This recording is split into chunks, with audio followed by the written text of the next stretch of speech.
अरे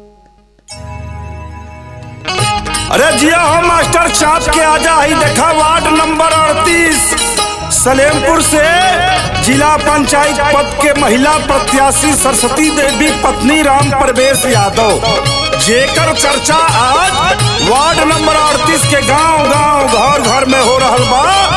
आई हमनी के मिल के सरस्वती देवी के झाड़ के ललकार के चुनाव जितावल जा। अब भाई राम प्रवेश यादव जी के आशीर्वाद दहल जा। वार्ड नंबर 38 के वार्ड नंबर 38 के घर घर में बहाला सरस्वती देवी के राम प्रवेश यादव के चर्चा घर घर में सुनाला।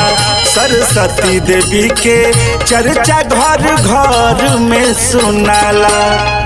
वार्ड नंबर 38 के वार्ड नंबर 38 के घर घर में बहाला सरस्वती देवी के राम प्रवेश यादव के चर्चा घर घर में सुनाला। सरस्वती देवी के चर्चा घर घर में सुनाला। वार्ड नंबर 38 में सरस्वती देवी राम प्रवेश यादव के कोनो जवाब नहीं खे। आज झाड़ के ललकार के जनता जनार्दन अपन प्यार आशीर्वाद दे के राम प्रवेश यादव जी पत्नी सरस्वती देवी जी जो महिला प्रत्याशी है उनको जिताने जा रही है। आप भी अपना आशीर्वाद प्यार दे करके जिला पंचायत के सदस्य बनाएं और वार्ड नंबर 38 का संपूर्ण विकास कराएं। आपका अपना राम प्रवेश यादव आप सभी से आशीर्वाद मांगता है।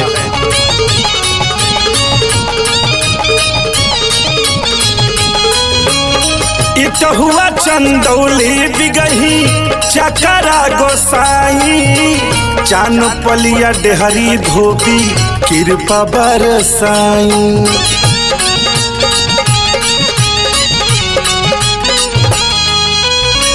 कोल्हुआ पुरैना मुसैला कृपा बरसाई।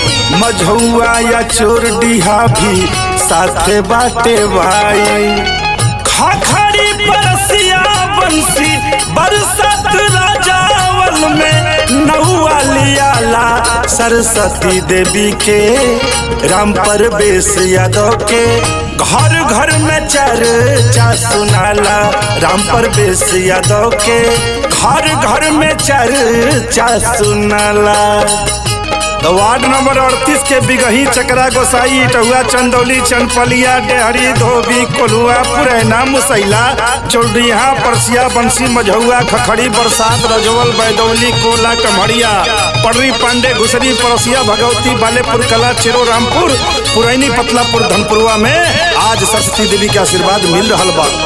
राम प्रवेश यादव घूमे सबकी दुआरिया देता आशीर्वाद बैदौली कोला या कौमहरिया।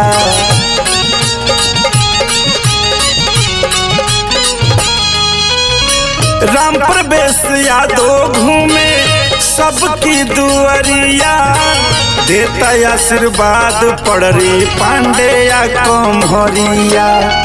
परसिया भगवती चेरो रामपुर पुरैनी धनपुरवा बालेपुर काला सरस्वती देवी के राम प्रवेश यादव के घर घर में चर्चा सुनाला। सरस्वती देवी के घर घर में चर्चा सुनाला। तो राम प्रवेश यादव जी के जितावे के बाद सरस्वती देवी जी के विजयी बनाने के बाद वार्ड नंबर 38 से महिला प्रत्याशी बड़ी सरस्वती देवी आज रउआ सबके बीच में नारी शक्ति रउआ के प्रणाम करे आइल बड़ी। राम प्रवेश यादव हुए नेता दिल के नेक हो जिला पंचायत बन के काम कईने अनेक हो।